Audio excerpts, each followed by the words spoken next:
देवी सर्वभूतेषु मातृरूपेण संस्थिता। नमस्तस्यै नमस्तस्यै नमस्तस्यै नमो नमः। प्यारे मित्रों, जय श्री राम, जय माता दी। मित्रों, आज आपसे चर्चा करें माँ भगवती आदिशक्ति दुर्गा के परम पवित्र पावन शारदीय नवरात्र प्रारंभ होने वाले हैं और यह नवरात्र 26 सितंबर से प्रारंभ हो रहे हैं, जो कि 4 अक्टूबर तक चलेंगे। और इसके बीच में यदि आप कर रहे हैं माँ दुर्गा का पावन व्रत, तो इन कामों को आप बिल्कुल ना करिएगा।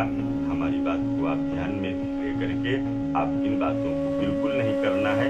ध्यान दीजिएगा कौन कौन से कार्य हमको नहीं करने हैं। तो नवरात्रि के दिन संयम का, सबसे पहले नियम संयम का, अनुशासन का आपको ध्यान रखना है। माँ को प्रसन्न करना है, तो इन कामों को आपको बिल्कुल नहीं करना है। तो जब हम व्रत रखते हैं तो दाढ़ी और मुछ इनको मतलब छोड़ कर बाल इत्यादि समय नहीं कटवाना है। दूसरा है कि नाखून को भी नहीं काटना। बहुत से लोगों को देखा है कि अपने दांत से व्रत है पर दांत से नाखून को काटा करते, तो ये बिल्कुल इस कार्य को नहीं करना है।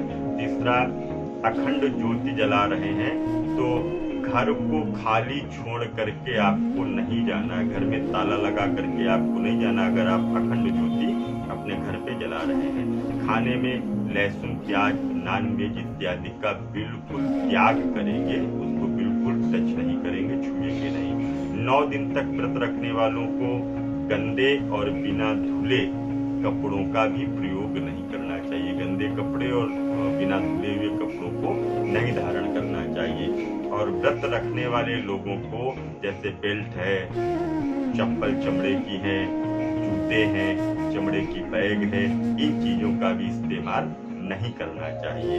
व्रत रखने वाले को 9 दिन तक कभी भी नींबू जो होता है, नींबू को काटना नहीं चाहिए। नींबू का आप यदि लेते हैं तो किसी दूसरे से कटवा करके आपको स्वयं नहीं काटना है। और व्रत में 9 दिनों तक खाने में अनाज और नमक का आपको प्रयोग नहीं करना। नमक यदि लेना है तो सेंधा नमक का प्रयोग आप कर सकते हैं।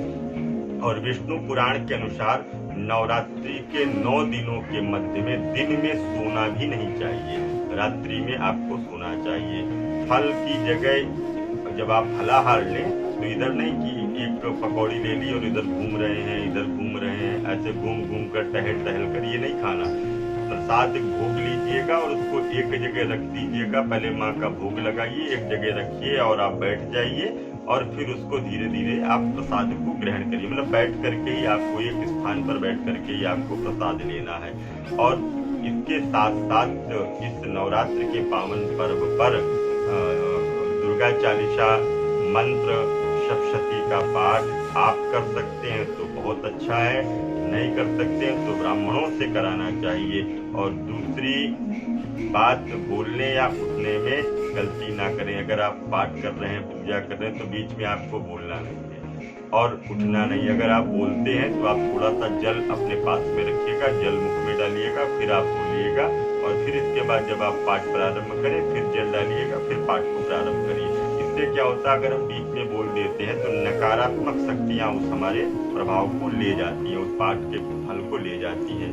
तो कई लोग भूख मिटाने के लिए बीच बीच में पूजा पाठ करते भी समय या वैसे भी पान को खा लेते हैं, तंबाकू को खा लेते हैं, व्यसन कर लेते हैं। तो इससे क्या होता है, व्रत जो है वो खंडित हो जाता है। और इसमें शारीरिक संबंध अर्थात पति पत्नी दूर में ही विश्राम करने का भी विधान बताया गया है। तो आप लोगों को मैंने बताया, ये सूक्ष्म रूप से कुछ उपाय बताए हैं जो किसी भी व्रत पूजन अनुष्ठान को करने के लिए मान्य होते हैं और इनको मानना भी चाहिए। तो इससे पूरा का पूरा फल हमको प्राप्त होता है। तो मित्रों, अगर आपको किसी भी तरह का कोई भी पूजन पाठ, एक अनुष्ठान, गृह प्रवेश, काल सर्पदोष, महामृत्युंजय मंत्र का जप या भूमि पूजन या नवग्रहों मंत्रों का जप कुछ भी कराने का विचार है या इस नवरात्रि में दुर्गा पाठ कराने का विचार बनता है तो आप हमसे संपर्क कर सकते हैं। ब्रह्मावर्त वैदिक अनुष्ठान संस्थान के द्वारा ये सुंदर अनुष्ठान संपन्न किए जाते हैं। पुनः मिलूंगा एक नए वीडियो में, तब तक के लिए दीजिए इजाजत। जय माता दी, जय मां गंगे।